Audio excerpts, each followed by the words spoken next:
오늘 말씀은 디모데전서 6장 17절부터 21절까지입니다. 네가 이 세대에서 부한 자들을 명하여 마음을 높이지 말고 정함이 없는 재물에 소망을 두지 말고 오직 우리에게 모든 것을 후히 주사 누리게 하시는 하나님께 두며 선을 행하고 선한 사업을 많이 하고 나누어 주기를 좋아하며 너그러운 자가 되게 하라. 이것이 장래에 자기를 위하여 좋은 터를 쌓아 참된 생명을 취하는 것이니라. 디모데야, 망령되고 헛된 말과 거짓된 지식의 반론을 피하므로 내게 부탁한 것을 지키라. 이것을 따르는 사람들이 있어 믿음에서 벗어나느니라. 은혜가 너희와 함께 있을지어다. 아멘. 이 바울이 사랑하는 디모데에게 보내는 편지의 마지막 부분입니다. 지금까지 바울은 그리스도를 믿는 바른 믿음에 대해, 교회에 대해, 개인 경건에 대해 그에게 말했습니다. 그리고 마지막으로 그는 이와 같은 신앙의 교훈과 당부를 다른 이들에게도 전하고 그들도 그리 살도록 만들라고 말합니다. 특별히 부자들에게 분명한 권면을 할 것을 명하고 있습니다. 여기서 말하는 부자들은 1차적으로 물론 돈이 많은 사람들을 뜻합니다. 그런데 지금은 부자가 아니어도 부자가 되고 싶어서 모든 것을 거는, 또 부자가 되는 것이 인생의 목표인 그런 사람들에게도 이 권면은 동일하게 적용됩니다. 그렇게 보면 부자에 대한 교훈은 우리에게도 예외 없이 적용되어야 하겠습니다. 돈을 사랑하는 것이 일만 악의 뿌리라는 말씀을 들으면서도 우리는 여전히 돈을 사랑하고 심지어 하나님보다 돈을 더 중히 여길 때도 있으니까요. 그래서 본문에서 부자들에게 이렇게 살라고 하는 그 권면을 우리에게 적용하며 세 가지로 말씀을 보겠습니다. 첫째, 소유로 스스로를 높이지 않습니다. 17절, 부한 자들을 명하여 마음을 높이지 말고 라고 말합니다. 다른 사람이 소유하지 않은 것을 소유하면 스스로의 가치가 높아진다고 우리는 생각합니다.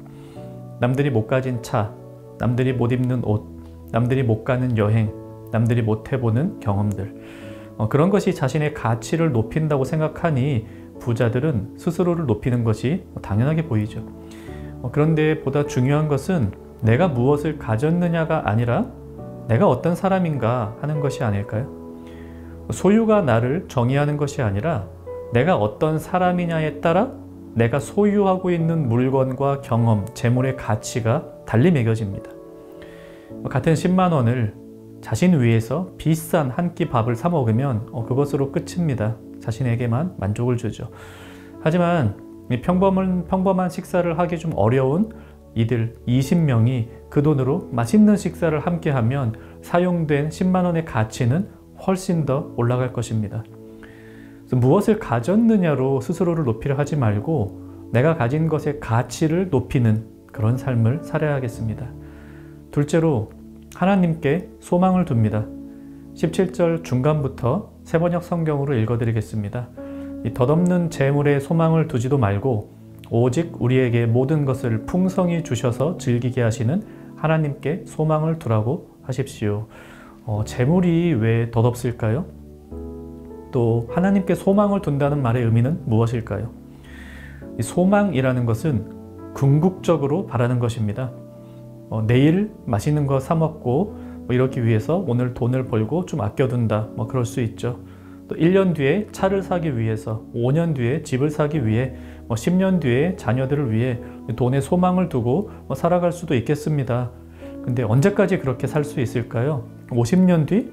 또 100년 뒤에는 무엇을 바라며 이 돈의 소망을 가지고 살아갈 수가 있을까요? 이 소망은 궁극적인 바람인데 우리는 먹고 마시는 것을 궁극적으로 바라고 사는 것은 아닙니다. 직장과 차와 집을 영원히 소유하기 위해 살아가는 것이 아니죠. 우리의 소망은 영생에 있습니다. 그러니 재물은 덧없는 것이라고 오늘 본문이 말하고 있는 것이죠.